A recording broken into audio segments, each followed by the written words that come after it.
I wanted to be a tattoo artist way before I was even a barber. Even though my parents were against it because they didn't like tattoos. But one time my mom walked in the room and I didn't have my shirt on and she saw my tattoos. She kicked me out. And what'd she say? Oh, hijo de tu chingada, ráyate las pinches nalgas. I taught on platforms how to do what I was doing, which is the designs on air. And it felt good to see people that like walk up to me and tell me, bro, I became a barber because of what you do. You inspired me. What's up with barbers charging $200 a haircut? Well, this is the True Hustle Podcast with your host, JR. This is the True Hustle Podcast with your host, JR. Does it make it really difficult for you that you're trying to, because you're sober now? No, I'm not. I know. Okay. I drink. Okay, yeah. but does it make it hard for you not to get like quote unquote fucked up? Because for me, back then, one beer was not enough. No, it's gonna go to 2, 3, 4, 5. Does that make it difficult for you? I don't really I like drinking beer. Obviously I don't like the fact that, you get a bigger beer belly, right? Yeah. I don't like that. But I do like drinking beer because I can't get drunk on beer. It's more like a chill buzz. Really? And I can't get drunk on beer. I could drink a whole 12-pack but then I'm not gonna down it in 1 hour. It's more like, you're drinking it. But if I start adding tequila or liquor, that will mess me up. And not only that, the cruda, the hangover is fucking terrible. If I'm being honest, the reason why I don't drink is because of the hangover. The hangover, yeah. Like I feel like it's associated with depression. Yeah, oh yeah. Depression, anxiety, all that shit. Yeah. I just can't handle hangovers, bro. Yeah, there you go. That's a good reason to quit. Yeah, I quit drinking because of that too. Yeah, that's because the main reason. Every time I drank, I feel like I would wake up and I would feel like a shitty person. I'm horrible. I'll be apologizing to my wife and be like, "I'm sorry that I drank last night. I'm gonna do better. I'm gonna quit." And one day I did quit, and I lasted for 1.5 years. But like I was telling the homie, you kind of become like I was very productive, and I like that part. I like that, you have a more clear mind. So you analyze things more. But in the environment that I'm in, there's a lot of events, a lot of partying, a lot of things like that. And I would go to them and I would drink zero beer. Oh, duels and shit, dog? Like zero that. alcohol? Yeah, zero. That's right. Well, they have Coronas. And I bet you that shit gave you like a placebo effect, huh? That allowed me to be able to convivir and chop it up and hang out. Pero at the end of the day, like I wanted to go home early, and I also I just felt it got to a point where everybody was already buzzed that I just no podía convivir con la gente. I just couldn't, like, you know what I mean? And I was getting annoyed a lot. Like I'll get annoyed very easily by people that are drinking. So it's like, what the fuck am I doing there? But also I have my wife and she's having a good time. And I don't want to be that boring husband that like, oh, because you don't drink, now I can't have fun, Yeah. And so then, I just didn't want to be that guy. And eventually I was like, pues me les voy a unir otra vez. I united them. But now it's different, though, because when I drink, now it's not like I get fucked up. You know what I mean? Okay. I don't get fucked up. But how do you say, I had enough? Like, this is, me siento bien y pasando esto, estoy pedo. So when do you stop from crossing that line? I feel like everybody should already know that. If you're a drinker, you should already know, like, I got responsibilities. Obviously, my mentality now is not the same when I was younger. Yes. But now it's like, okay, I know I have to get up early tomorrow. I know, I got the kids at home. So it's like you start being more responsible. So now I know. I feel you. Yeah. And also, too, I have if I don't get Uber or a ride, I have a driver that I'm like, I'm willing to pay you, by the hour, but come pick us up, drop us off and pick us up type thing. I think that mentality for me fucks up the whole drinking stuff because I'm so conscious about not getting fucked up that I'm like, all right, I'm going to have one. And then I'm thinking like, do I feel buzzed? I need to stop. And it just fucks it all up. So I'd rather not even drink. Oh, yeah. Yeah, no, I understand. Like that day at the game, everybody shots. And I was like, all right, cool. I took one and I'm like, oh, that shit got me buzzed. Like, all right, fool, that's it. Fool. Like, I was talking to myself like, Yahweh, like, Does that happen to you? Or am I the only one that's so Yeah. conscious about, I don't want to make a fool out of myself. I don't want to just say something that, Yeah, you and know I'm what? so That- and I fuck it up for myself. that happens to me with weed, bro. Oh, I can't do it. I call I 911 can't. on myself. I can't smoke. I'll be no that more. guy. And it's crazy because before I even had a drop of alcohol, I smoked. So I was a smoker for many years, and I feel like I quit for so many years that when I tried coming back to it, it was like I was paranoid. I don't know. I just couldn't relax. Maybe your tolerance level. Could be Man, also too. you know? Maybe the way you get it. If I go in smoking paranoid, like I think that's the mind. That's the high that I'm getting. I'm paranoid. You know what I mean? So I just rather not. But do you think that the weed nowadays compared to the weed back when, I mean, you're yeah, of course. I'm 39. So you're my age. Yeah, It's different, dog. it is. I don't know what the fuck this It's weed stronger. has. Like one hit of that shit will have you. So maybe that has a lot to do with it too. Yeah, it is. I mean, the stress weed was just kind of like a mellow little high, but this is like, Super mellow. You have to smoke a whole joint to even get a little head change. yeah. Now one hit. Yeah. You know what I'm One hit saying? quitter. Yeah. Bro, we had that conversation and it stuck with me. Yeah. The first time I met you at the LAFC game, you told me a story about your grandfather. Yeah. Bro, you got to tell us. You got to tell me that story again. I was just like in shock, like, what? That happens? Yeah. Yeah. A ver. So, my parents are, from Mexico, and my mom from Guadalajara, mi papá de Durango. He in Durango, he lived not in the city, he lived in the Sierra, which is in the mountains, Yeah. And they had a little tiny town called San Miguel del Cantil. Okay. And that's where my dad was born. And, it's a little town, probably like 200 people or maybe even less.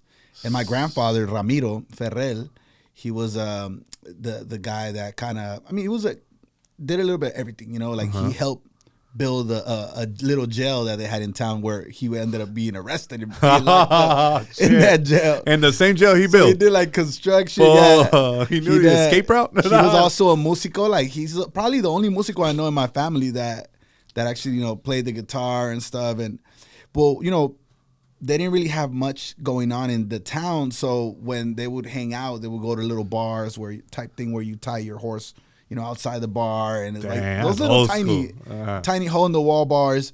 And they would basically play, drunk games, and everybody was strapped. Everybody had their gun.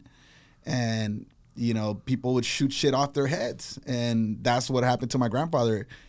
His own friend ended up killing him because he was shooting something off of his hat. Okay. Yeah. So they were like, no me la voy a poner y no puedes, cabrón. Like that type of Yeah, stuff? that type of shit. Like, I'm gonna put this shit right here. Y no puedes, cabrón, and boom. Yeah. Like dumb stuff, bro. Like, Dog. yeah, man. They put like an apple or a cigar or cigarette on top of your cowboy hat and shoot that shit off. And eran de huevos, güey. No, esos son Eso huevos. es como Esos sí son suicidal. huevos, güey. I would be like, hell nah. I'm Yeah. scared to smoke weed. Imagine that. Fuck. Yeah. So his own friend killed him, and my grandma told me this story, and she basically told me that day my grandfather went home and he was like, como desesperado, like, vieja, sirve de comer. So le sirvió de comer, and he eats, but he ate like in a hurry, like almost like he knew it was his last meal and shit, And then he went to the bar, and then that's when that happened, and they called her over, and obviously it was like a horrible scene, and the friend fled, Le dijeron, pues vete de aquí. So he left the town. And so then, later on, my grandma, ella era como muy enamorada. Like she was always, fall in love with with guys and stuff. So she ended up abandoning my dad. My dad was actually a newborn. He was a baby when this happened. So he never got to meet his dad. Oh, dog. Yeah, which that also played a big role in him growing up, and having a hard life because he when his mom abandoned him, an uncle picked him up, and that uncle, que se llama Raimundo, he was the neighborhood drunk, so he always had my dad as his little buddy with him, He was little. So desde chiquito, that baby. So toddler. he grew up watching just this guy just drink. Drink. And that shit was Yeah. normal. That shit was normal. And it would be, cold as hell and winter times. So he would put liquor in his baby bottle and, be like, keep him warm type shit. So he was getting buzzed since he was a baby. Yeah. Hold up. Yeah. So my dad growing up. Oh, shit. Yeah, it was crazy. So my dad had an alcohol problem. He was a great person, bro, and my role model because he was a very hard worker. And when he was sober, he was like Superman to me. You know what I mean? Like he knew how to do everything. And if he didn't know how to do something, he would figure it out. So like say like I'm gonna change these walls, and he would go to Home Depot and like ask questions, and he would build this wall. And there was no YouTube back then. You know what I mean? There was and no he would YouTube do University the tile back on then. the floor. And I got to witness a lot of that because, my parents bought a house in Tijuana when I was 6 years old. And we ended up moving to Tijuana. And it was a little shack house that he bought for like $10,000. And he decided, obviously, to fix it up and make it bigger and fix it up. So over like a period of 3 years, he made it into a beautiful house, I mean, And by himself. like to live in a good... Yeah, well, I mean, he did hire some workers like to help him do certain things that he didn't know how to do, like the concrete and stuff. But for the most part, he did a lot of it on his own. And me and my siblings were like his little helpers. So we would literally go to Ensenada and go pick up, we'll load up the truck with either sand or gravel or piedra de mar, because the piedra de mar has pores and it's good to build bardas, because, the house is in a hill, so you build a lot of walls like bardas, so para que no se derrumbe. You know what I mean? Because, in Tijuana, if you build a house in the hill, if you don't build it properly, that shit will slide off. So I got to live that growing up, and TJ was obviously, badass. It was a whole nother monster, so. And I know I But you jumped a lived lot. here first. I was born here. there. Yeah. And then you moved to TJ. Yeah.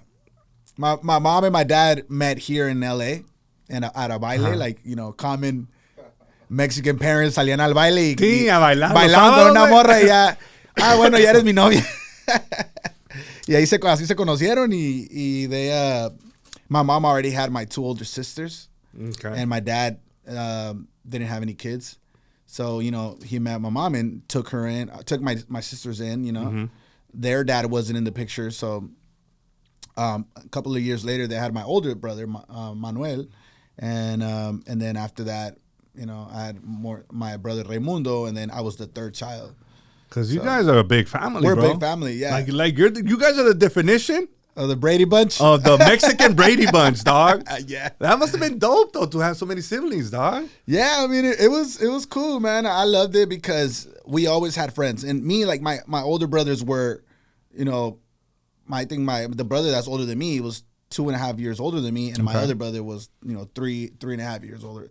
So I learned a lot from them. You know what I mean? Like it was almost like if I was a single child, I probably wouldn't be as street smart as I was or I am because of being around them. You know what I mean? So there's a chiquitillo, there's madroso. Like I was picking up from my older brothers, and yeah. So my mom and my dad were always breaking up, and so my dad ended up, para contentar a mi mamá, le compró una casa en Tijuana y dijo, vámonos. Vámonos. There was a period of time where my mom was, expecting, like to have me.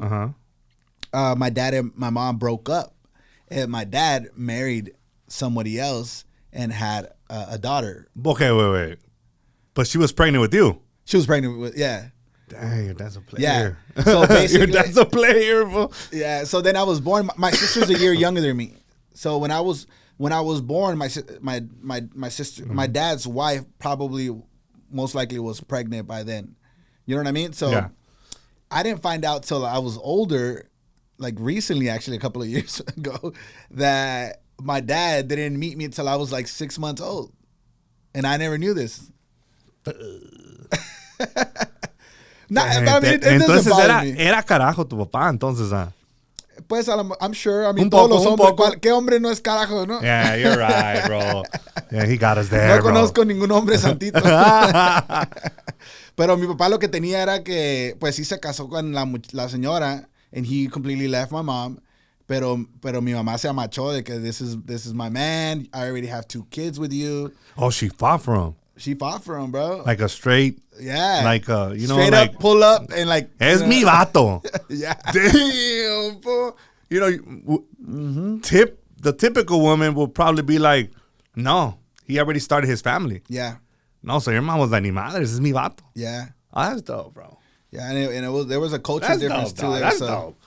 Yeah, she did. She straight up like, I think he confronted them when she found out that he was, you know, dating the other girl behind her back or whatever. She confronted him.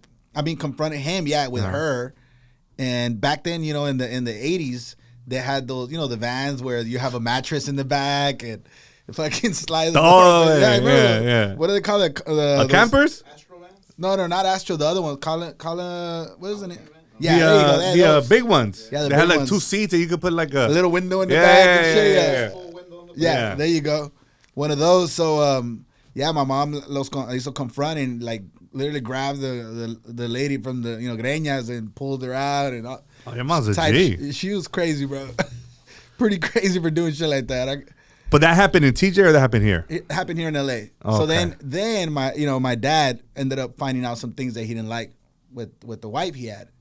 So he ended up, you know, leaving the lady and well, of course, he came back with my mom. The other wife was a white lady. So you have a half sister, yeah. That's white. That's white.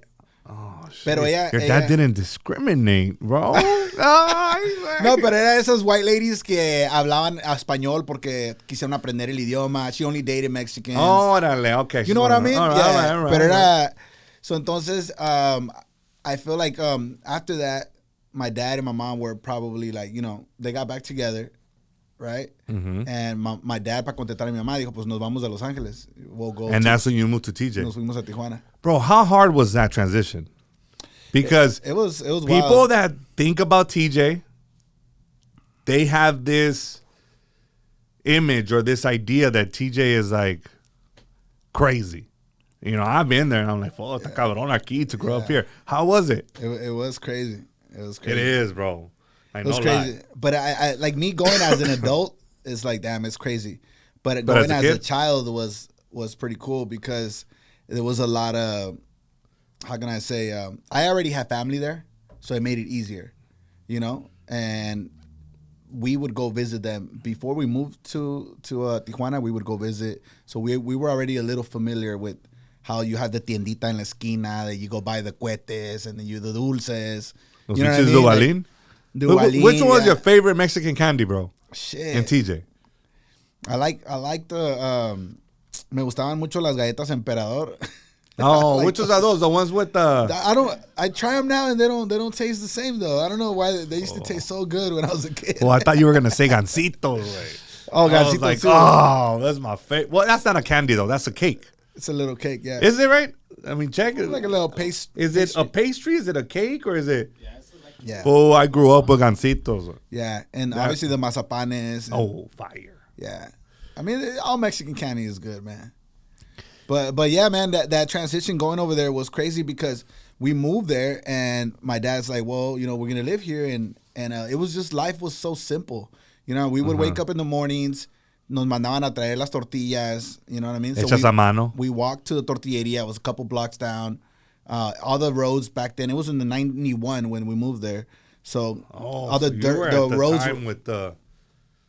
We still had that. We didn't even have the new pesos. It was pesos viejos, which was like era 1,000 pesos. That was 1 peso. It was called mil pesos, and then the 50 cents or 50.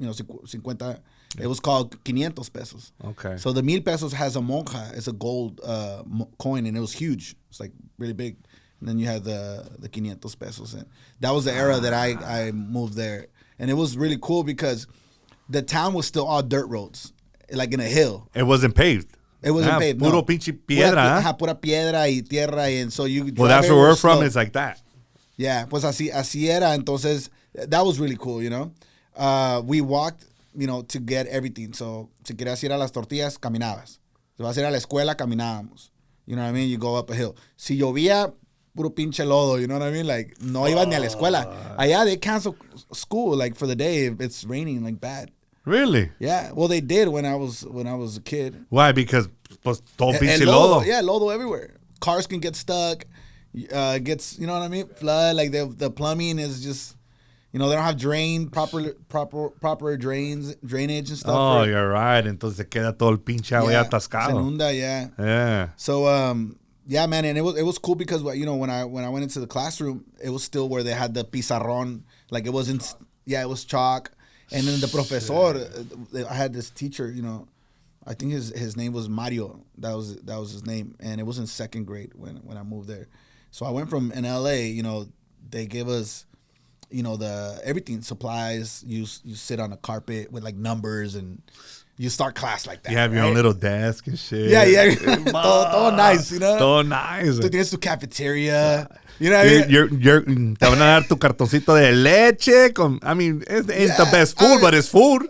Yeah, it's food. And to me, I grew up in living in garages sometimes. So that was nice to us. Do you live in Southern California and are you looking to buy, sell, or refinance one of your properties? What better agent to represent you than the host of True Hustle Podcast?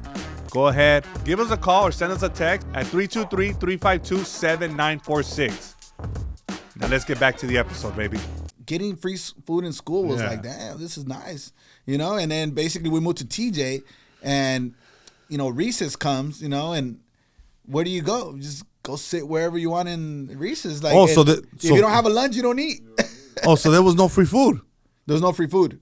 And there was I remember that I was hungry and I was like, damn, what do I eat? And there was this kid in my classroom named Marcos, and he was like, hey, he noticed that I didn't have a lunch, so he's like, hey, vente pa acá, güey, yo traje unos burritos. So he had like bean burritos and shit, and his parents were taqueros. So he hooked it up, bro. He hooked me up with that, but fire ass burrito. My parents didn't give us allowance. That's the moneda, bro. The monja. La moneda de 1,000 pesos. Bro, in Mexican households, allowances are non-existent. Non-existent, bro. Like, I haven't met one Mexican family that's like, oh, this is your allowance for the week. I would ask my dad for an allowance. Me van a meter unos putazos. Like, there's no money here. Like, yeah. That's crazy, dog. Allowance. Yeah, allowance. That wasn't a thing. So we had to wait till we get out of school to go eat at the house.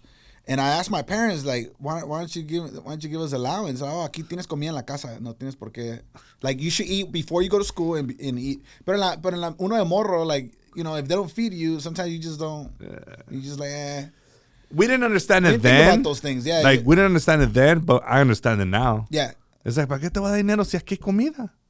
Cómete lo que hay aquí, like. Oh, yeah, man. That's how it was. That's how it was, man. And so yeah, living with a lot of siblings, that shit was wild because we had the bunk beds and el que se mea en la cama abajo y el que no se mea arriba, and then you got an extra couch in bed there, and all our furniture was used, from like yard sales or Goodwill. Did you use your brother's shoes? Was it like, all right, yeah, he went through it, now it's yours, and then once you use it, and it's his? Yep, that's how it was. Hand-me-downs and Goodwills and yard sales was our thing. Like, our parents would always do yard sales. Even on the weekends, we would go to San Isidro, cross the border, and we would go walk around. My dad would go work, and he would drop off my mom with us, and we would walk around finding yard sales. Like, you go to nice little hoods, like neighborhoods with white people, and they always had yard sales every weekend. And dope ass shit. Always yard sales, bro. That's crazy, right? And my mom had a thing where when we're walking in la banquetas, she would always look at the floor. A ver si encontrabas change on the floor. And we would always fucking find change, bro. And I bet you if you did that now, you would find change. I mean, I don't know. When you're not homeless, looking, maybe no. You won't find it. But if you're looking, I'm sure that you will find it. Bro, it's crazy. And like, I remember the other day, recently, my mom, they were dropping me off at the airport. And when I got off, I saw a coin on the floor. And I picked it up. And I looked at my mom and I smiled at her and she smiled back and she's like, le dije, mamá, ¿se acuerda cuando agarramos el change del piso? And then I gave it to her. Le dije, ándale de buena suerte, lléveselo. Shit. That shit was funny. So you went from LA to TJ and then you came back. We came back. But you came back to California? To California, yeah. To the Bay Area. So I had tios that had moved from LA. Everybody from my family from my mom's side, they had moved from Guadalajara to LA. So, we were, slowly but surely, big family. My mom there were 12 of them. So I have a lot of tios and tias, and they had a lot of kids. So I have a huge family, and everybody moved to LA. And then from there, they started moving to other states, other cities. So I had tios that had moved to San Jose. And they convinced my mom to, hey, vente a vivir para acá, ¿qué andas haciendo en Tijuana? Vente para acá, So my dad, obviously he was always trying to keep my mom happy. So we did. We went over there with my dad, with my mom's family, and we were living in this duplex house that was like divided. And we were like, we loved it because that house had a pool. It wasn't like a very fancy house, but it had a pool, and the pool wasn't like the nicest either, but it worked, and especially with 8 of you guys. La mitad del año estaba verde esa madre. We weren't paying for no cleaning service. There was no fucking chlorine on there. So once in a while, my tío still owned the house. He would just let us borrow, or my mom was paying rent to him. Okay. Yeah. So anyways, he wasn't paying for the cleaning service, but I guess he would feel bad, and he would end up paying for the cleaning service, and era cuando aprovechamos and we would jump in that motherfucker. Todos, porque va a durar 7 días sin hacerse verde, güey. And everybody would fucking go inside. Yeah, it was wild, man. So we moved over there, and I didn't speak English, so my it was a little struggle, man. Like I remember when I was in my classroom, there was a little girl next to me that they like partner up with me. Like they're like, oh, ella habla español, so she can help you with the whatever the teacher's saying. I don't remember the name of the little girl, but was it an ESL class? No, it was a regular class. No, just regular class? I was in 5th grade, yeah, but they did end up signing me up for ESL. So they put me in ESL, and for the, half of the day I would go to the ESL classes, and I got to meet other Spanish speakers, and we were all learning English. Yeah, so. But I picked it up real quick, man. That was in 95 when we moved to San Jose. San Jose. So it was like during the R&B era and fucking hip hop. Okay, who was popping at that time? Fool? At that time, it was En Vogue. No. Obviously, people might not like me for this one, but R. Kelly was. Before he I was. think he came out with I Believe I Can Fly that year that I was there. Oh, because of the movie with the Looney Tunes. Looney Tunes, yeah, the Looney Tunes. I can fly. That came out, bro. Before he was weird. It was a big hit. I think it might have been like the #1 song at the time. That shit was banging, bro. So that one, there was also Blackstreet, No Diggity. Estaba también Notorious B.I.G., Tupac, of course. Tupac got murdered in 96. So right when I was there, like in 5th grade, I think that's when, right after that, he got murdered, and he was like everywhere, He had 112. What about Bone Thugs? Bone Thugs, yeah. Thugs and I was Harmony. Before that, all I listened to was banda and like corridos and shit like that, because that's what my family listened to in Tijuana. So we listened to corridos because of my dad, and they're from Durango, so they like the corridos and stuff. And my dad also lived in Culiacan, and actually the town where my dad grew up in San Miguel de Cantil is closer to Culiacan than it is to Durango, the city. Do you know what I mean? So they spoke a lot like Culiacan. They still my family from my dad's side. That's the way they talk. But yeah, man, it was a quick little. It was like a culture shock, man, going over to Mexico. But you went from just straight listening to banda y corridos y todo, and then all of a sudden Tupac is introduced to you, and then it just changed. Yeah, like the whole you became involved in that scene. Yeah, like in rap, and you were listening to. Well, Tupac was a shit. I think I started listening to Tupac when I was in in high school, middle school, high school. Yeah, when I was in elementary, I was introduced to it, but I still wasn't really like understanding what they were saying in the rap and stuff like that. And R&B was a thing too, but it was more like the melodies that were like I liked as a kid. I was like, oh, that sounds dope. And obviously, music plays a big role in my with what I do as an artist, because it inspires me. So like sounds. Well, that's what I was gonna ask you. Yeah. So this type of music, did it influence your creativity when it comes to art? Yeah, of course. Really? Yeah, like a beat. It's just like a vibe, bro. Like I can listen to a song 100 times because I like it. And I'm drawing and I'm replaying the same song in my headphones.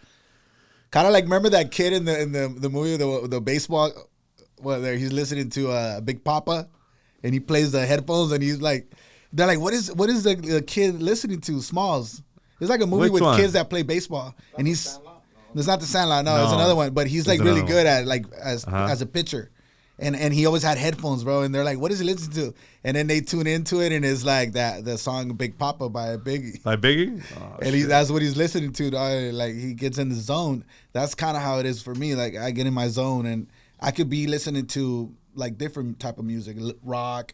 It could be rap. It could be corridos. It could be reggaeton. Like. But Tupac was a big influence on you. Like, that's one of your favorite. Yeah, Tupac was a big influence in my life. I would say in high school years, because of I connected with what he talked about in his music. Mm-hmm. You know, a lot of the songs that I love, that I love to listen to, he's talking about like the Black Lives Matter stuff, and we relate a lot to that as Mexicans living in this country. You know, so. Like, growing up on welfare, looking at people that have money and you feeling envy, you want those things, you want to, why does that person have nice shoes and I don't? Why does that person have good clothes and I don't? Like, why do I have to be born this way? Why do I have to? So I connect. So when I listen to his music, like it creates emotion. You know what I mean? And I connect with it. So that is the reason why I like Tupac. But by then I already had learned how to, speak English, so I understood what his music was talking about. So it might not be his hit songs, but it might be like those songs that a lot of people don't know of Tupac. Only if you're a Tupac fan, you would know those songs. His hit songs are not my favorite songs. Like from Tupac. Like California Love is cool. I think the only song, but I would rather listen to other stuff. Right. Yeah, you know what I mean? One of the songs that I like that is one of his hits. It's I Ain't Mad at You. Okay. That's one that I'll be like, all right, cool. I like it. And it relates also to with me being successful now, or in quote unquote, because obviously I might not see myself as completely successful or where I want to be, but from where I come from, I'm considered to be successful. And then you want to connect with your friends that you grew up with, and sometimes you might not be able to because they just don't understand where I'm at, and I'm looking at them like, damn, you just, I'm not mad at you for hating on me because you just don't know. You know what I mean? You just don't know what it is. That's a great point, bro. And that's when I listen to that, I always connect like, damn, like these people don't know. I'm traveling the world. I'm doing things that, you know what I mean? But it's also hard being on this side. You know what I mean? And it comes with a big task of me constantly trying to keep up with my game, like to stay relevant, to keep growing, and a lot of people don't understand that. So it might seem like, oh, this guy's living large, he's successful, like he's lucky, he's up there. But nah, man, it's like a lot. I still think about the struggles every day, I still think about what I lived through, and I don't forget where I come from, and I never will, You know what? That's such a great point. And I think some people are just so full of shit that they like to impose their values on individuals. Like, they don't know what it is. Like, you're chasing something, you're doing something, and I think they put their fears and insecurities and project them on that person.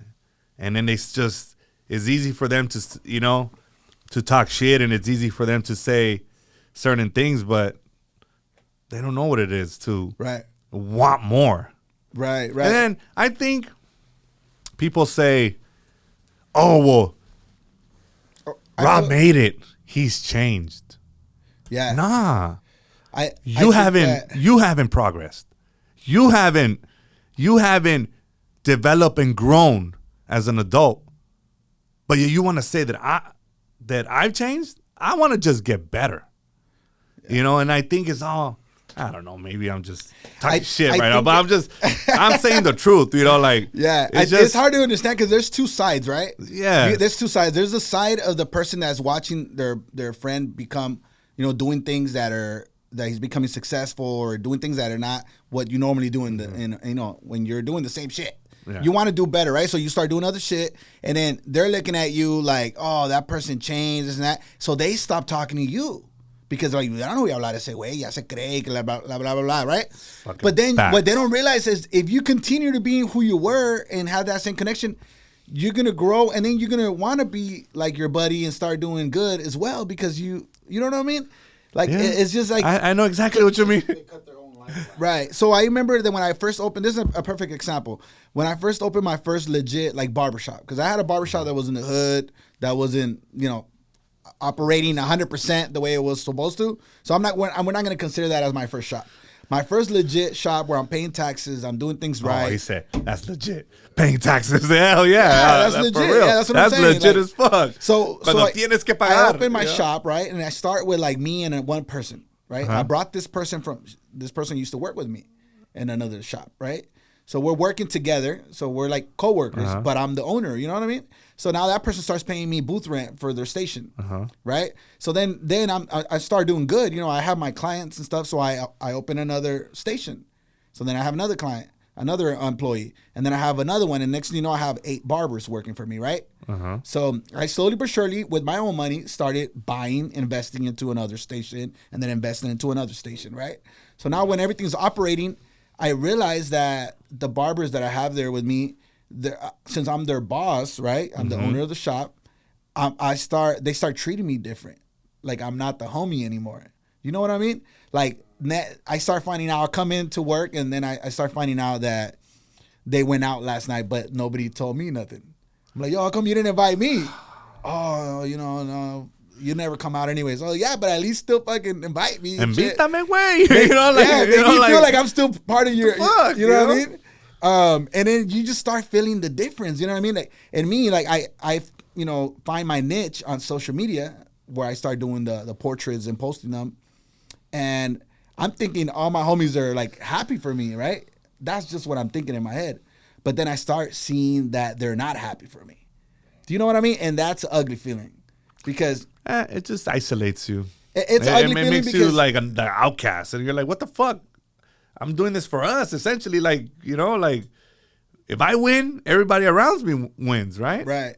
But that's the way I was thinking. Yeah. But then I slowly but surely, and this is me not knowing. Like obviously, when you get older and you've been experiencing this for a long time, you don't let it bother you. But at the time, it was bothering me because I considered these guys my friends. We worked at other shops together, but then it's just it comes with the territory. You know what I mean? Like when you start becoming successful, people start feeling like, oh, este güey está cambiando, but in reality, who's changing is them. Do you know what I mean? Maybe it's not that they're changing, it's just that they're not evolving. And it's easier to sit there and judge people. Right. Because... Well, they're changing as far as like the way they talk to me. Yes. Like, they don't no longer consider me a friend or... So internally, they feel some type of way. Yeah. So they make it... I don't think it has anything to do with you. It has everything to do with them. Yeah. And people start acting weird. They start acting weird. Because you're doing shit. Yeah. Because in all reality... Maybe you were doing things that they wanted to do, but they were so afraid of doing it. They're afraid to do because they're afraid of rejection. They're afraid of what people are going to say. So when somebody has the balls to do it and it works, they feel some type of way like, oh, fuck, that could have been me. F this guy. It's crazy how the mind works, you know? Yeah, sometimes you could be your worst enemy, you know what I mean? I was just talking to my wife about that in the car, like sometimes your own mind puts you in thoughts that closes doors for you and you like kind of fuck yourself over, you know what I mean? Because it's all about how you think, about how you perspectives, right? Like how you see things. And one thing that I never understood when I had my barbershops and I had barbers that were working in there with me for a long time, and then I would bring a new guy in because I wanted to bring more revenue as a business owner. So I add another station, and I want to my shop's already booked, so I need to add a new barber so they could take walk-ins, right? So a lot of barbers, they start like talking among them, and they start getting nervous, like, why did he bring another person? He's gonna take my clients. And I was like, what the hell? Like, I don't understand. Like, if you're booked already, or you're supposed to be booked, right? Why are you stressing another person?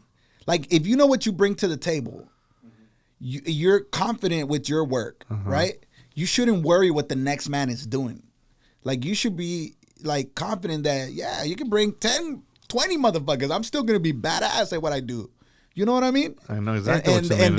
And I feel like that is a problem that a lot of people start like getting in their head, and they get, maybe because they're too comfortable and they're like not doing more than that, or they don't want to do more than that. And when you bring somebody else in, they can't slack anymore because that person might take their clients.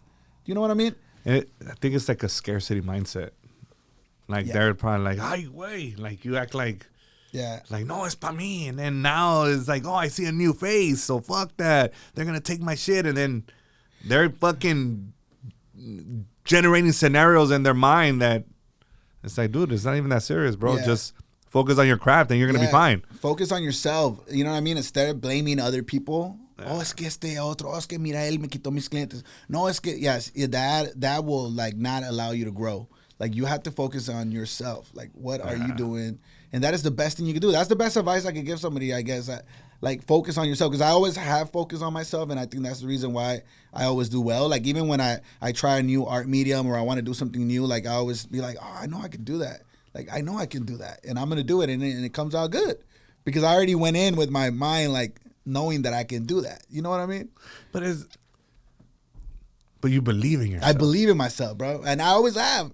I guess I've never doubted myself. Do you think it's a Mexican thing that a lot of us, we were raised a certain way and we think about shit negative at the beginning stages? Like, for example, some of the barbers that you were talking about, that they think negative.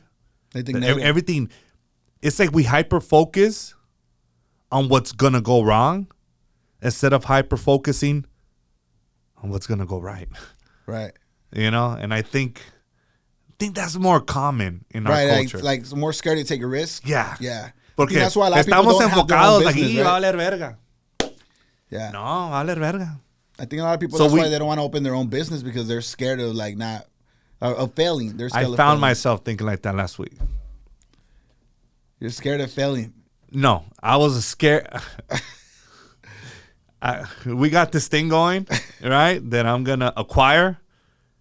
And I found myself being like that and focusing on everything that could go wrong.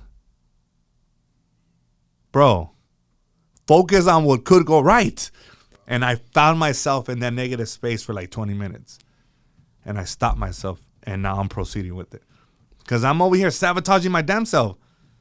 And it's like, that's why I bring that up, because I'm like, I wonder if it's more common in our culture that we think so negative. Or is it just in general, like the human element that we hyper focus on negativity? You know? Yeah. Damn, that shit got deep, huh? You gotta think, that shit got deep, huh? You gotta think positive, man. Like, you know, I always try to like not worry about things, little things so much. Yeah. You know what I mean? I think that does help me. I do have ADD or ADHD? ADHD. Yeah. Well, you know, I just can't pay attention. I can't pay. I think I have all of them, bro. Like right now, I'm focused because I'm talking to you, right? Yeah. I pay attention. But if he starts talking to me and you're talking to me, I can only pay attention to one at one time. You know what I mean? That's me right there. And so I struggle with like you know, kind of walking and chew gum, you can say. Yeah. You know, I struggle with that, and so yeah, I feel like. See, now I'm like a little lost right now. No, what was I saying? but I didn't say shit. listen, but I'm gonna elaborate on it. So this happened go for a ahead, reason. go ahead. I don't believe in multitasking. I don't know if it's my ADHD, but I just believe that I need to focus on my task at hand. I can't, like, si me empieza a hablar él, como que I just, so Yeah. I'm with you on it. Yeah. Like, multitasking is not for me, bro. Like, I can't do it. People say that they're really good at multitasking. Like, how many times I'm like, bro, I can't. I gotta focus on this, and then we'll talk. Like, I need to do this first. Yeah. Because I can't. So Yeah. would that be classified as ADHD I think ADD, no? or ADD? Attention deficit. Yeah. Yeah, I think that's. Well, I know think I say have all of I them. think I have ADHD too, but you know what I mean. But see, it's like I start something and then I don't finish it, and then I start something else, and then if I go grab that, then I like, oh, and then I remember something else, and you know what I mean. It just goes on and on like that. It's like Me, I hyper focus on things. Like, I have to. I like to be all in. You know what I'm saying? Like, I can't start something and then jump into another. Like, tengo que acabar eso. Like, that task has to be finished. That's OCD. Yeah. That is OCD. Fool, Yeah. I have a sprinkle of everything, bro. Like, I lose focus fast. But you know what? I started to realize that this is getting... I mean, as I get older, I think it's more difficult for me to be like, you know, like I get easily distracted. Yeah. So ADD is attention deficit disorder. ADHD is the one you're Hyperactive. Yeah, hyperactive. Oh, yeah. And it's both, bro. Yeah, I got both for sure too. But I got diagnosed with that whenever I was applying for help to get. There was a program in Texas that would help people get like careers, small careers. Okay. But in order to get help, you have to prove that you have a mental disorder. Oh, really? So, you know, obviously like anxiety is one of them. Anger management is another one. Or what do you call that? Anger management? Is that what you call it? No, like Anger. Yeah, when you're trying to control your anger. Yeah. Okay, yeah, But is yeah. that what it's called? Yeah, Anger yeah, management, yeah. right? Yeah, things like that. So ADHD, all of that. So there was a one of my clients. I would cut his hair, and I was cutting hair without a license for many years in the hood, you know. But it's very common. It's more common than what people all think. over the world. But you know what? Some fools that where I cut my hair, they don't have licenses. You know, Yeah. But I'm gonna tell you what, most people that don't have a license cut better than the ones that do. low key, low key. Because like, you know, that's another hole that we don't want to get into. But I'm just saying, like, I got to travel the world, right, doing seminars, teaching how to cut hair, and we're one of the few countries that require a license. Most countries don't require a license to. Everything's It's business like tattooing, here, bro. you know. But yeah, it's just business Yeah. shit. But Money. I'm gonna tell you what though, I did learn, and there's a lot of things that it's important for us to learn as you know, providing a service, and it's sanitation rules and like, you know, diseases, enfermedades, and how to be clean. Those are the good positive things about. Let me tell you something, having bro. a license, but That's very important. When I was going to my barbershop when I was young, they would shave everybody's fucking head with the same shaver. yeah, no, that's a No big no-no, mames, bro. güey. Fuck no. So I would roll up with my shaver. Like, a mí no me Yeah. vas a tocar con... Nah. Usa este. Y no usaban guantes, nada. Like, Nada, güey. yeah, but that's like I said, that's another thing. Well, Like, now that you bring up haircuts and stuff like that, all right, bro. I'm going to bring this up, dog. What's up with barbers charging $200 a haircut? Well, I feel like you have options, right?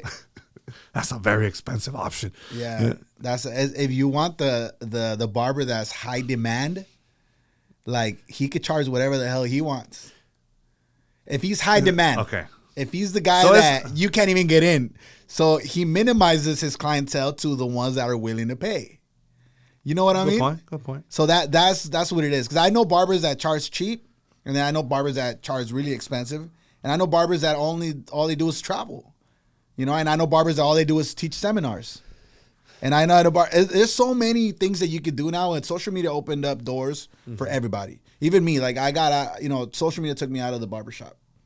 You know what I mean? And that's me creating content. And then I used to charge, when I was in the hood cutting in San Antonio, I was living in San Antonio for quite a few years, and that's where I started cutting hair at a barbershop. I used to cut my own hair in California before I moved there, but at a barbershop was there in San Antonio. So anyways, we were charging, back then it was like 2006. We were charging $8 a haircut. Yeah, that sounds about right. And I would do like 30 haircuts a day. It was a lot of haircuts. But the haircuts weren't as detailed as that was a lot of haircuts, bro. But I would go in at 8 in the morning. Like, were you giving them the Magdaleno special, the high fade and the fucking... Yeah. that's what they call it, dog. I would get the high fade. I was bald. So it would be the high fade, and boom. Yeah. 10 minutos, Quick. vámonos. And chingas. And when I was working, for the people that I was working at, they were doing percentage, and it was 50. They would take 50% of what I made. Okay. So I was really getting $4 a haircut. So that's when you realize, like, I gotta speed it up and cut more haircuts so I can make more money. You know what I mean? I feel you. So that was Volume. what it was. It's volume. Volume. Right? That's what it was. So in that time, and that's when the detail haircuts started becoming popular, like with everybody, because I'm sure they were popular in the black community and also with Puerto Ricans and the East Coast. They did all they call it a cerquillo, which is the lineup. Okay. That the little tapers, they would do that before us over here in Cali. You know what I mean? And they were new in Texas because they grab a lot from the East Coast. Okay. So the barbers there started doing the lineups and all that, and that became really, really popular. But they still were expecting to pay low for those detail cuts, and that's when we started raising the prices. You know, okay, now we're charging $12 for those cuts, and then it went up to 15. You know, a couple of years later, it went to 20. A couple of years later, it went to 25, and then just all barbershops started just, you know, ni modo, pues hay que subir a ese precio porque that's what the guys that are busy are charging. You know what I mean? And they were busy because they were doing the detail cuts. So people were comparing the cuts. Okay, what do you want to get? Like a fast cut for like más o menos ahí el fade, or you want to get the detail one where they do the straight razor and you know what I mean? I have a question. Yeah. Now that you mentioned, that's a good point. I didn't think about it. Was Daddy Yankee one of the persons who kind of made it popular, like the fucking lineup? Because I remember like that. Yeah, I wouldn't say that he made it popular. I would say that that Puerto Ricans were already doing lineups since before Daddy Yankee was famous. Right. You know what I mean? Because in Puerto Rico, it's like they're almost like a mix with black people. Right. I mean, they were doing it, but like Daddy Yankee kind of was like the one who introduced it out here in the West Coast. Oh, in the West Coast, probably. I want the Daddy Yankee. Yeah, I'm sure. Because I remember seeing when I was on my first, you know, in 2006 when I was at the first barbershop I worked at, I remember seeing Calle 13, the guy that he had the designs and then he had the lineup and all that. But again, you know, that's been popular in the black community for many, many years. So like that's why I say I got known for doing designs, but it wasn't that I invented designs. It's just that I made it more intricate. Like where you can see lifelike portraits and you know buildings and sceneries. Oh, yours are like real that's portraits. That's like, what made me really detailed. made me Like popular. fuck, it looked like a tattoo, like on his head. Yeah, and it evolved to that. Yeah. It started not as good, and then Well, just like anything else, right? You're Yeah, like, it wait, your evolved to first that. one was probably like, oh, wait, but then it started progressing. yeah. Well, actually, take me through that journey. What made you start recording these haircuts? Because it blew up on social media, right? Right. But I was doing it for many years before social media. So then what People don't made know you that. say one day, I'm going to take this device and I'm just going to post this shit? Yeah. Well, when I started cutting, hair, shortly after that, a kid came in and he asked for a design. And I was like, what's a design? Oh, you know, like lines in my hair. Oh, okay. And I remember when I was in high school in San Diego, there was a kid that sat in front of me. And he was a black kid, and he played football. And he would get his football number in this taper. Like in the back of his neck. He had his number with like a couple of lines. So I went based on that. Like I was like, oh, well, zigzag lines that are parallel to each other, and I'm going to draw that. So I ended up, the kid was asking for like a little part, almost like the DJ screw part, right? Mm-hmm. But I ended up doing it because it curved, and he said, oh, it has to like kind of swirl. So when he said that, I drew an entire swirl, but it looked so good that he kept it. And he had another kid came, hey man, I saw my buddy had a cool design. Can you do it? And I just kept doing them. And I would just charge $5 for the design plus the $8 haircut. You know what I mean? So I quickly became the popular barber in the neighborhood. But that was over there. In Texas. In Texas, okay. Yeah. And I was there only for about a year and a half when I became a barber. But anyways, I ended up doing designs back to back, and back then we didn't have the phones that we have now, so they would literally bring me like a sweater with a logo and be like, can you draw this in my head? So I would have to sit there and like look at the logo and just draw it freehand. Oh, so at first I was doing like some huge drawings on their head, right? But I didn't learn until over the years to make them smaller. But anyways, once I started doing designs, a lot of barbers that were local, like they were cutting out of their house. Mm-hmm. I noticed that I started seeing designs that looked very similar to mine, and I would see them in the street. Like I would go, grocery shopping, and I'll see a person wearing a design, and I'm like, "Hey, who did your hair? Because I know you didn't come to me, but it looks like my design." And they're like, "Oh yeah, this so and so did it out of his house. Like he cuts out of his house." And I'm like, "Oh okay." Oh, And I had books. I had books that like binders, and I would print develop the pictures. I would take pictures of the haircuts, and then put them in there, right? So the clients, they would look through the books and be like, okay, I want that design. So there was designs there that I did hundreds of times. So I knew them like de memoria me lo sabía, So, anyways, that's when I started trying to challenge myself and challenge the barbers that were doing the same thing I was doing now. I was like, okay, well, I got to switch it up because these people are doing the exact same designs I'm doing. So I decided to do a portrait, and I did a portrait on my little brother. And that portrait, you can see it on YouTube. It's called Pimp My Haircut. My buddy Salvador, he had a camera, and he had just opened a YouTube account. And that was 2008. So I already had been cutting for 2 years. Oh, YouTube designs. Was new, like fairly. It was super new in 2008. So he ended up recording me do my first portrait. And then he started recording all the designs I was doing, and he was uploading them. So his account is called the Punisher or something like that. And those videos you can still see. Like, he's looking them up right now. Look, I look all young. I was like 21 right there. That was you, fool? Mm-hmm. No. Yeah. That was me. And I was fast, bro. I used to do designs really fast because, again, we were charging so cheap for them that I had to like get them out because I had customers waiting. So my designs were like super fast, bro. And those went super viral. There's barbers nowadays that tell me, bro, you inspired me to cut hair from those videos. Damn, it looks like you knew what you were doing. Yeah. Oh, yeah. I was doing like so many designs back then, bro. Look, to 10, San Antonio. Yeah, I would do those freestyle designs fast. And I started doing those. So that was the first time that my art was like, or my hair art was recorded. Not until years later, like in 2011, was when I went to barber school in 2010, and then I graduated by 2011. I finally got my license. So that was without a license? That was without a license, yeah. So you were right. Some of the best barbers didn't have licenses. Well, what? Still to this day, bro. Like the barber industry has some good barbers that don't have a license, but I recommend that they do get it because, again, that you learn a lot. And I didn't learn the skill. And most schools don't teach skill. You know, there's barbers that graduate, they went to, take the career or whatever, but they just didn't learn the skill. Mm-hmm. And the way that you can learn the skill is by cutting a lot. And where do you cut a lot? At a barbershop. At a barbershop. Yeah. Let me ask you this. That's a very unique skill. Mm-hmm. That's crazy to me. I combined my art with that. So I was already an artist, remember? Yeah. So my question to you is, why didn't that translate to like, I would figure that you would be like, I could do this on skin. Like I could tattoo portraits. I could do this. How come you didn't? I wanted to be a tattoo artist. That's what I'm saying. Like it's a skill, bro. Yeah. So I'm like, So it never like. I wanted to be a tattoo artist way before I was even a barber. Even though my parents were against it because they didn't like tattoos. Most, like the majority of Mexicans, and now you have them on your neck. Oh my! I would hide them. I would have my first tattoos I had in my shoulders. I could hide them with a T-shirt. But one time my mom walked in the room and I didn't have my shirt on and she saw my tattoos. Don't forget to hit that subscribe button and turn on your notifications. Now let's get back to the episode. She kicked me out. And what'd she say? Oh, hijo de tu chingada, ráyate las pinches nalgas. Yeah. You know what I'm saying? Like, I still remember my dad when he first seen my first tattoo. And that's when I was moving out. I was like 18.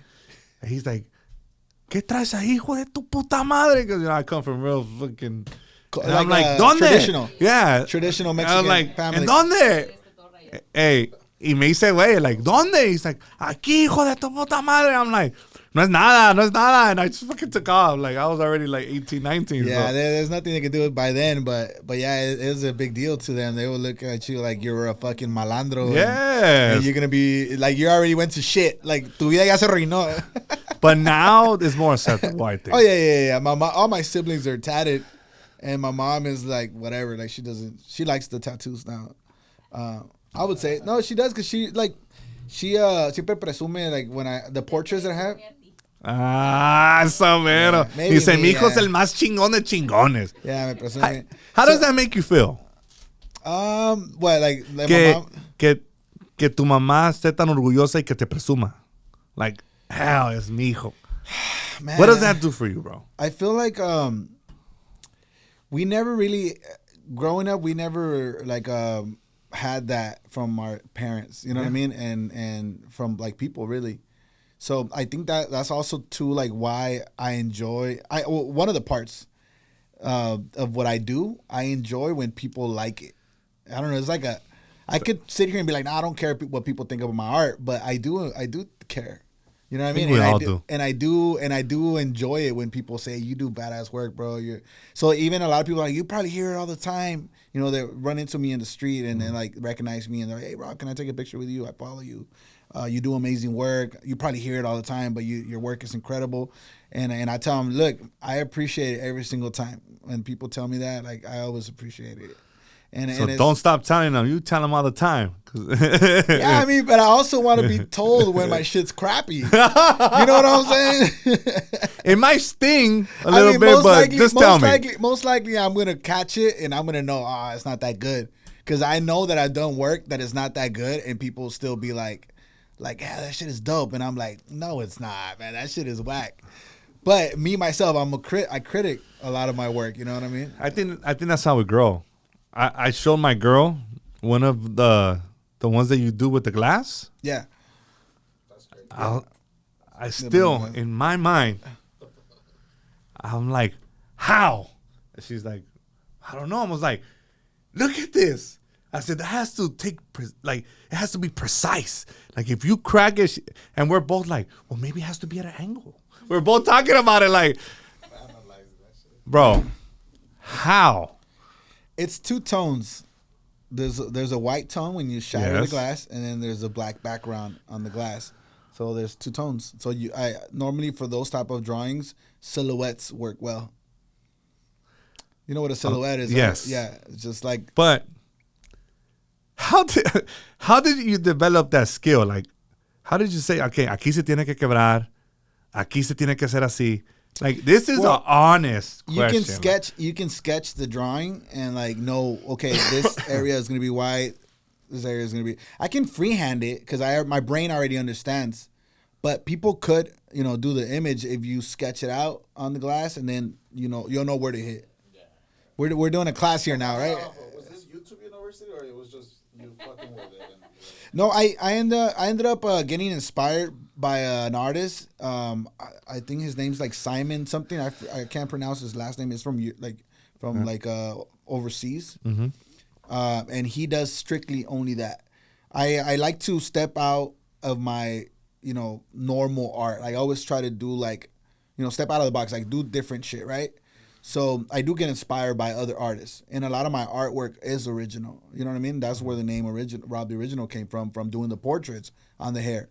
But for all I know, somebody across the world could be doing portraits too, and I don't even know it. Could have a similar mind, like mine. Yeah. So I can't sit here and be like, I'm the first one to ever do it.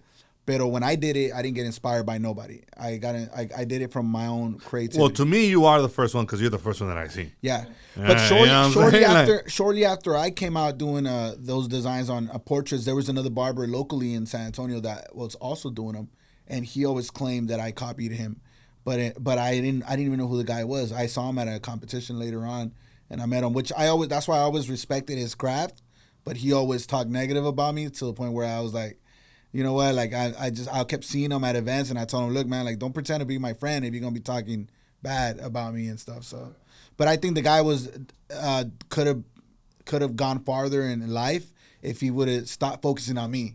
If he would have just kept doing his thing. The real original, yeah. So I think that instead of focusing on his own shit, that didn't allow him to grow more. Himself, like I said, you could be your worst enemy, and you can start doing that. Me, I stepped out of just doing portraits on hair. I developed it to where like I wanted to do drawings with other things, like with like pizzas and cheese and sauce, or let me draw on a dirty window, or like, you know what I mean. And like I said, the guy Simon inspired me to do the glass portrait, the glass art. I've only been doing those for what, like 2 years, maybe a year and a half, 2 years. I think like 2 years I've been doing the glass portraits, and I saw it from that guy. And I obviously I started following the guy. I tagged him on some of the artwork because I liked his work. And I think my Tupac, the first one that I did, went super viral. And I think he saw it and he took it like, oh, he's copying me, which I was obviously getting inspired by his work, and I was doing. But you gave him credit, like you. Yeah, so I like to give people credit when I get inspired by their art. But anyways, he ended up blocking me.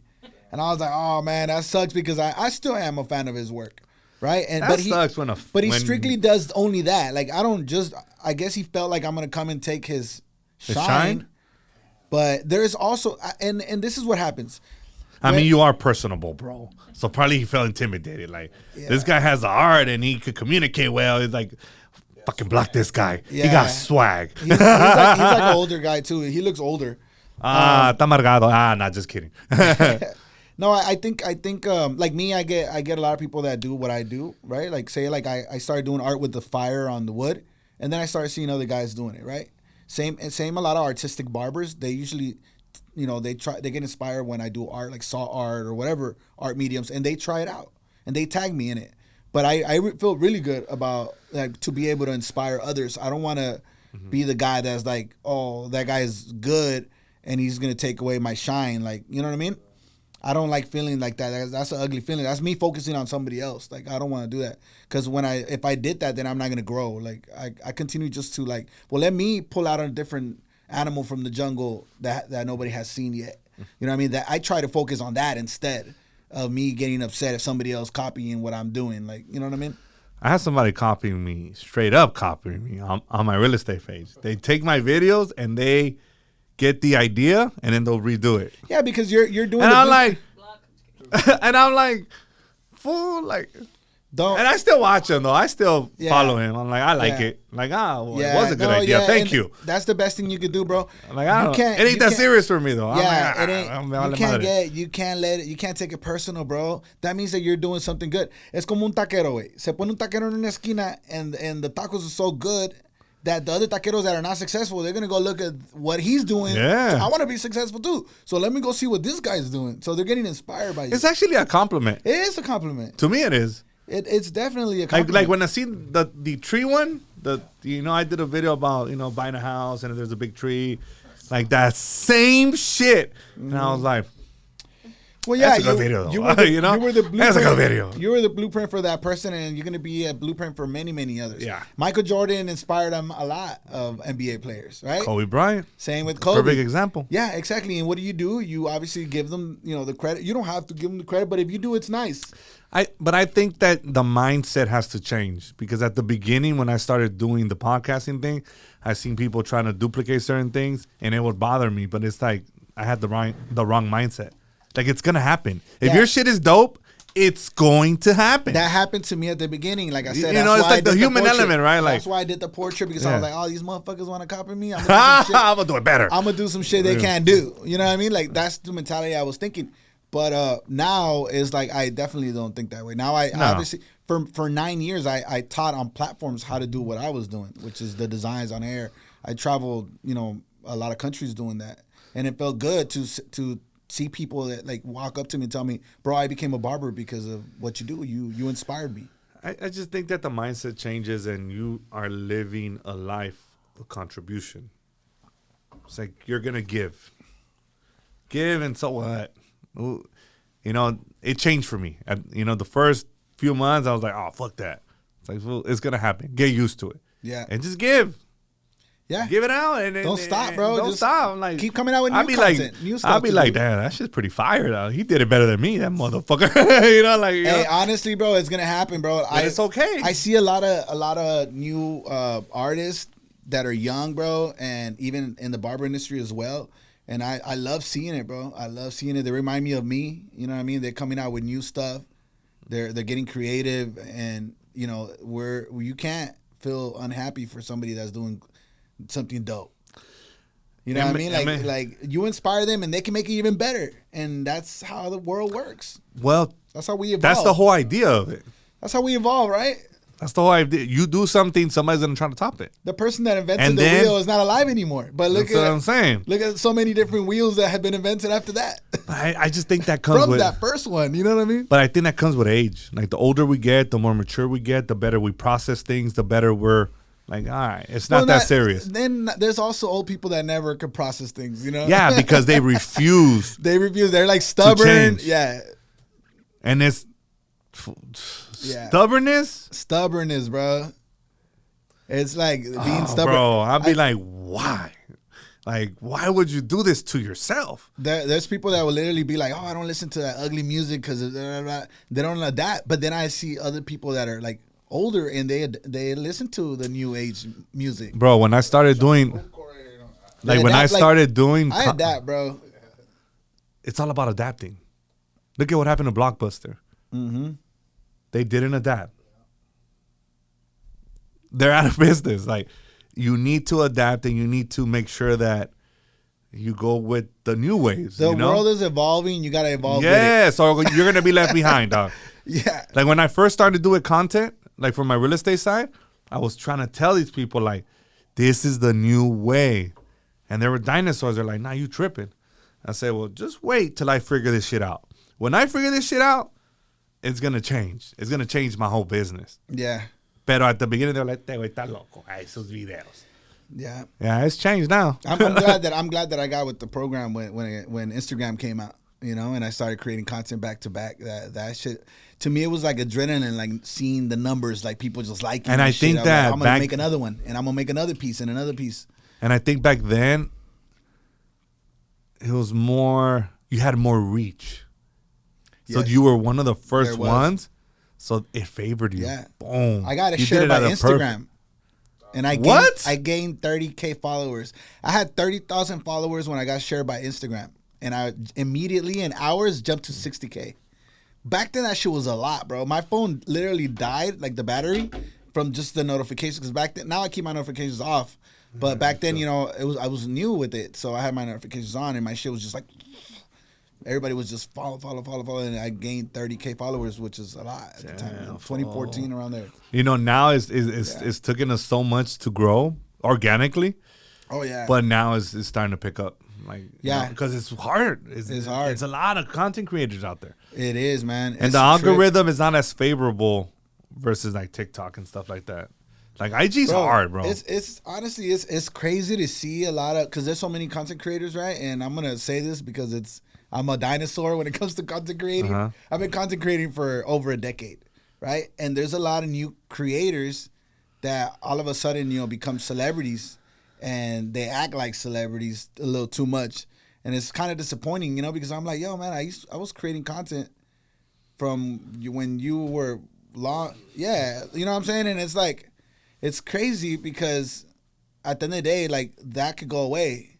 And I'm well aware of that social media can go away. And I'm really grateful with God that he allows me to be relevant, that allows me to still have the creativity to keep going. You know what I mean? I'm a hard worker as well. And obviously, you know, God gave me the talent. So, but I will never go around trying to belittle people because I got a lot of followers. You know what I mean? I know exactly what you mean, and I think that's a trigger for me. People that, you know, because, you know, I grew up in HP, and, you know, éramos bien cabrones, you know, like, growing up. And, you know, people would talk down on us because, you know, we were bald and all that. And I think that's a trigger when people try to talk down on people or think they're better than other people. Yeah. And I, up to this day, I refuse to be like that, bro. No matter what happens with this or who I sit with or who I talk to, tienes que ser humilde, you know? Well, you know, I was raised that way, though. Yeah, I think too. My parents are like that. You know what? My parents would disown me si salgo con una mamada. Yeah. They'll be like, no, güey.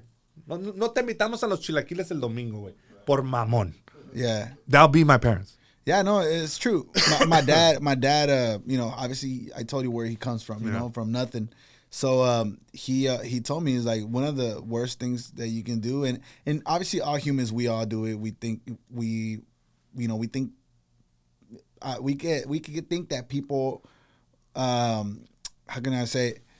Okay, before I say that, I'm gonna say, he said, don't ever make fun of people, because that is the worst thing you could do as a human being. We naturally make fun of people and we do things, right? You see una persona, mira que ese güey que está chaparro, está prieto, está de esto, está güero, está blah. Like, that's just how people are, right? Humans, we judge people, right? We're judgmental, pero mi papá siempre me dice, nunca, like, don't go and insult the person, pinche this, pinche, or like, you know what I mean? Because he said that's the ugliest thing you could do, because you're not perfect either. You know what I mean? You have a lot of flaws yourself, and you're over here making fun of somebody else. And we could think it as humans, but you're not going to go and offend the person and you know what I mean? I mean, I think that's like we do guy talk. Like when I was telling, because, you know, we'd be like, you know, like, Pero para ofender a la persona, no. I can't do that. That's terrible, bro. Like guy talk, sí, you know, like with women, like girl talk. Sí, chismeando, and like, yeah, you know, like that type of shit. Pero for me to tell the person, I can't. So mi papá siempre nos daba ese consejo. He would always be like, don't ever make fun of people because you're not perfect, and that is the ugliest thing. Like seeing a person laughing at another person, that is fucked up. Like, so I think that also keeps me humble. Like, you know what I mean? Like, I don't think I'm better than other people. I think that I'm really grateful with God for giving me a talent and for me having everything that I have. First of all, health, right? And then That's my family. the most important thing. For having work. But yeah, man, there's people that they think they're untouchable, and that's not the world we live in. Everybody could be touched. Yeah, you gotta just, you know, be humble, treat people with some respect. Yesterday at the Home Depot, I had my Rob the Original moment. Some guy stopped me and was like, hey, you're the guy for the podcast. And I'm like, Simon, wait, that's me, bro. And he's like, you really do real estate? Because I had a fucking pinche carro lleno de una campana. I had fucking all kinds of shit. I was like, that's what I do. He's like, can I take a picture? And I'm like, yeah, bro. It's, you know, I don't know. It's still weird to me. It's a good feeling. Oh, yeah? But how long have you been doing social media for? like 2.5 years. Oh, yeah. It's still pretty new, huh? It's still new. So I'm just like, bro, I'm not. Yeah. Yeah, well, let's take a picture. Yeah, I remember. You know anybody wants to buy a house? Right. I remember when I first started doing social media and I started getting recognized. I feel like that was a little weird. But now it's like it happens in different random places. Just yesterday we were at Chuck E. Cheese and we took my 4-year-old daughter. I love Chuck E. Cheese, by the way. Just so you know, we took her out there. We were having we're there playing, and I was while my daughter is jumping in the trampoline that they added. They added trampolines to Chuck E. Cheese. Yeah. So while she's jumping, I'm like, give me her card. I'm gonna try to get points for her, right? And I'm playing this game, and some lady just locks in eyes with me. She's like, "Are you Rob?" And I'm like, "Yeah, that's me." And then she comes and she asked me for a picture. Shout out to her, by the way, for coming up to me, and because a lot of people they feel like weird, like, oh, I don't want to go bother them or whatever. But to me, like I say, I always appreciate the love and the support. So it was that's dope, bro. It was nice, man. It was nice, and I went about my day doing my thing, like. I remember at the beginning, I was like, oh, my God, somebody just asked me for a picture, Now I was like, whatever, I mean, it was just random for me when I was pushing the car. I was like, and he's like, oh, that's you, huh? And I was like, yeah, it's a good feeling because you're obviously, this is work. What you're doing is not just messing around. Like, hey, but you know what I always get? They're like, damn, I thought you were short and fat. Yeah. I'm like, well, I'm not. They're like, fuck, you're tall. Like, because I guess they only see me like this. Sitting down. Y los pinches cachetotes, like. Oh, when Felipe Esparza walked in, he's like, what's up, fool? And I'm like, what's up, bro? He's like, damn, fool, you're like, what do you say? You're skinny. Fool, you're skinny, fool. I thought you were like, fool. He's like, you look like a marrano on TV, fool. Damn. That was the first interaction with Felipe Esparza, and I'm like, is he a comedian? Yeah. And I'm like, I'm going to take that as a compliment, fool. Because, he talks like that. Yeah. And he's like, you're tall, fool. You're like pretty buff. And how do you manage everything that you're doing? Like now you have it's tough, man. This, you have that. You have it's so tough. much going on. Yeah, it is tough, man. I'm not going to lie. Like sometimes I feel like, oh, man, what did I do? Like, why did I get myself into this? And it's more like dealing with employees and because the employees can mess up your business. It's very challenging because at the end of the day, a nadie le va a importar lo que a ti te ha costado tanto. Like it's your business. And you put in so much work and it's just hard to train somebody to duplicate that. Because at the end of the day, some employees don't care, bro. No, well, and it sucks. And that's most employees won't care. And that's the truth, They'll brother. be like, if it goes to shit, it ain't mine. Pues aquí, me vale madre. Yeah. A mí no me costó. Yeah, man. It's unfortunate, bro. It's unfortunate because maybe I don't know if it's the American culture that I don't know if in Mexico people are lazy like that. Maybe they are. But I think it's more the American culture. I think the American culture has It's a little bit different. Les vale madre. Yeah, everybody wants to relax, chill, going to work when they want to. Like, everybody wants to act like a boss when they're not. You got to work your way up there to be able to have those luxuries of, You know what I mean? Not going to work today if you don't want to, or taking a trip randomly. But I have employees that'll be like, out of nowhere, oh, I'm not going to come to work for 2 weeks. Where are you going? Like, what the hell? You know what I mean? And then ¿Te sacaste la lotería o qué pedo? Like, what just happened here? Yeah, and then you can't even get in a little argument with them about it because they're going to be like, well, I'm out. And I'm like, fuck. And that was my good employee. That was the one that was, you know, doing the most haircuts or whatever, you know? It could be a little headache sometimes. And I'm like, I don't need to be dealing with all of this. I don't want, you want to sell shit, you know, after that. But at the end of the day, we are like, ¿qué me metí, hijo de su... but at the end of the day, like, you want to do the smart thing and invest your money. So I think real estate, bro, is somewhere where I would like to get into, like buying land, property, things like that, because you don't have to deal with employees and like all that shit. You fix up the place and then you lease it, right? And if they don't pay, that's the one that creates the less stress you get another, for me. Because now I'm starting just to completely rehab the whole entire property. People be like, pero te gusta gastar dinero. They don't understand. I've been doing this for 18 years. What I'm doing is smart. I'm avoiding all the problems since the beginning. Voy a tumbar todo. Me vale madre. Boom. Fix it all up. So like that, they don't complain about nothing because everything is new. Oh, bro, it makes my life easier. Dog. Yeah. It's like building a brand new car instead of getting one I'm like, you know. Something breaking down. Use one is a headache. Yeah. So to me, it's just easier because it's bro. Sometimes I'm like, why'd I do this to myself? But then I tell myself this. Well, you asked for this. Nobody else. Yeah. You know, I'll be looking at myself in the mirror like, do way. You wanted this. Yeah. Ain't nobody forced you to do this, you know? Yep. And then now that we're on that topic, how do you deal with the stress and the anxieties of all the other shit? Because a bunch of little shit from this business, from that, adds to something big. So, my wife knows. I think I stress her out. That's what I do. And this is normal. Entrepreneur, this is normal. So I know. My wife is a saint. Pobrecita también. But I always make sure that I thank her for it. And I'm like, hey, thank you so much for helping me. I know, you know, it's not easy, but we're doing this, you know, obviously because we want to have goals, right? Yeah. Yeah. So, but real estate is where we want to get. That's the next venture we're gonna do. That's what you should be doing. That's what I'm gonna get into, man. And it's like, it took me 18 years to develop my systems, to make everything seamless of what I do. And I go on my real estate channel and I give it out for free, bro. Like, I already made the mistake. Do not do this. And I still got people challenging me.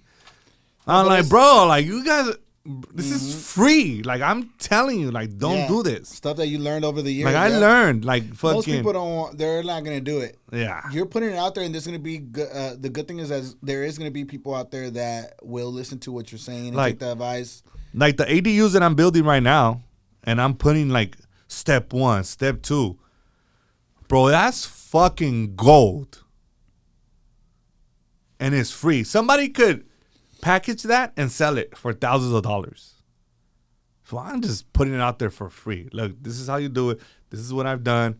You know, this is the step, and this is what you're gonna do. And that right there is just gold, and I'm giving it out for free. You know what I'm saying? So, but real estate is the way to go, my brother. Yeah. You need to start doing that. Yep.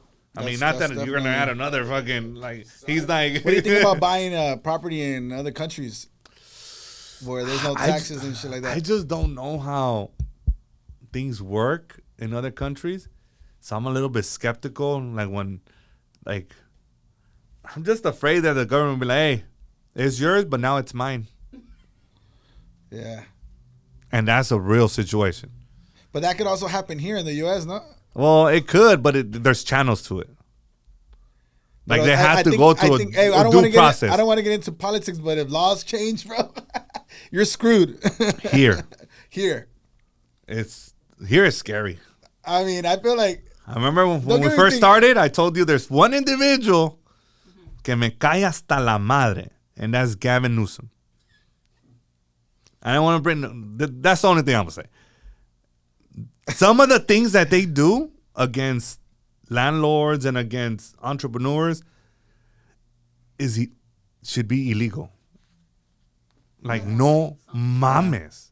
Like, it makes no sense, bro. But there's a bigger plan.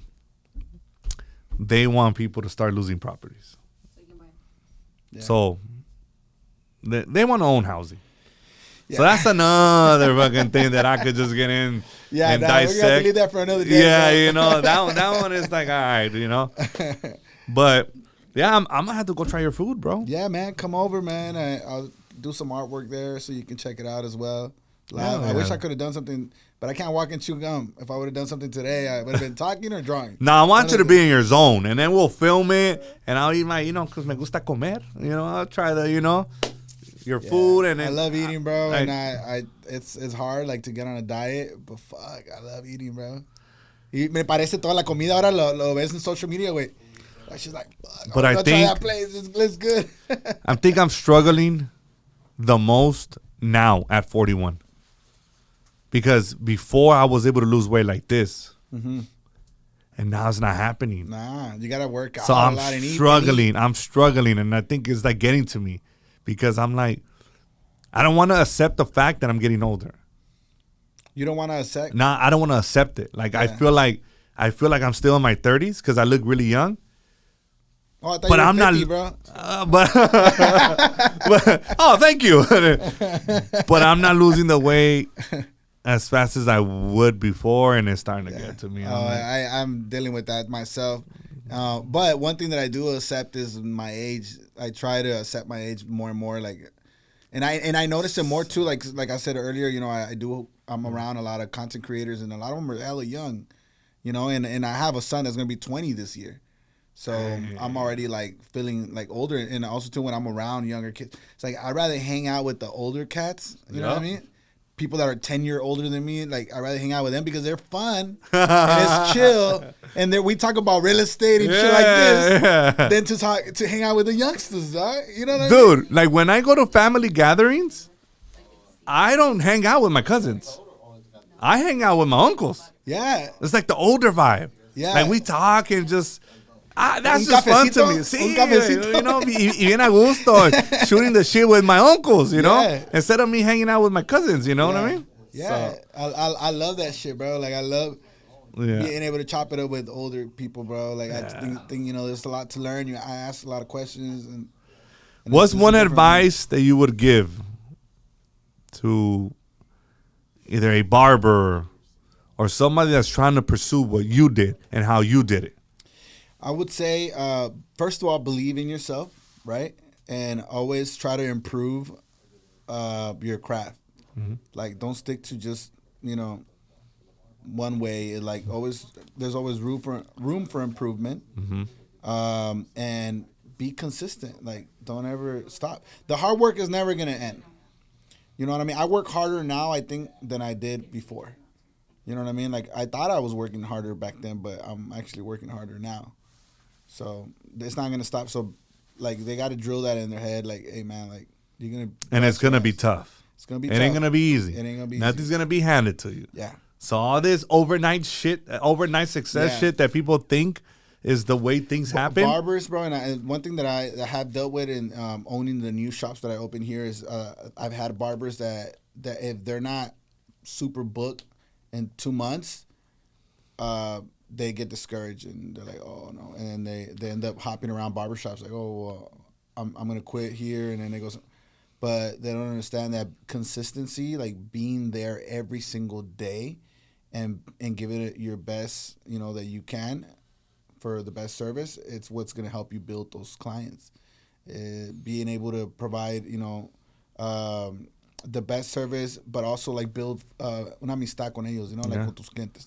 Porque hay miles de barbers out there. What makes you more special than all these other barbers? What separates you from? What separates you? Yeah. And it's also como una mujer, ¿verdad? Vas a conocer una muchacha y te gusta la muchacha. You're going to take her on a date, right? You meet a girl. What do you do when you first meet them?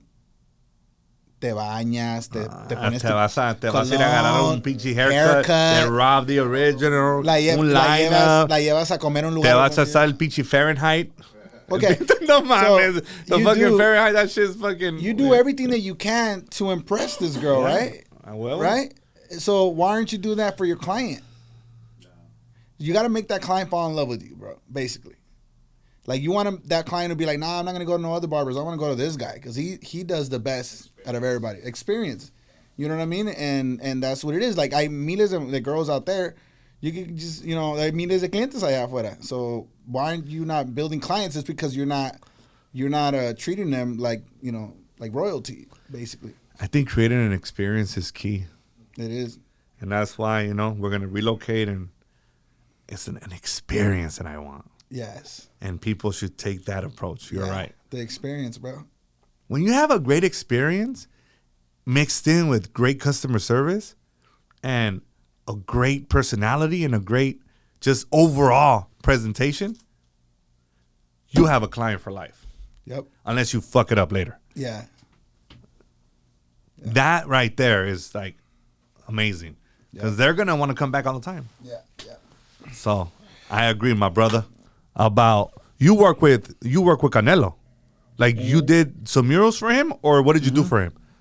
Yeah. So the way that I met Canelo was through Neto. Neto is a person that grew up with him, you know, so they call each other primos, but in reality, you know, they're friends, lifelong friends. And Neto has a, you know, like a exotic car lot. Like, he sells cars that are exotic. But yeah, he ended up gifting Canelo the art piece in San Diego. So we drove down there. I met him first. Then we saw the wall. And then I came back on my own, and I did the artwork for him. He loved it, man. He loved it. He ended up talking about it on a lot of interviews and things like that. So you did the whole wall? I did a whole wall, yeah. He did the chiseled on concrete art, which I got inspired by V Hills. So shout out to V Hills. He's an artist. Okay.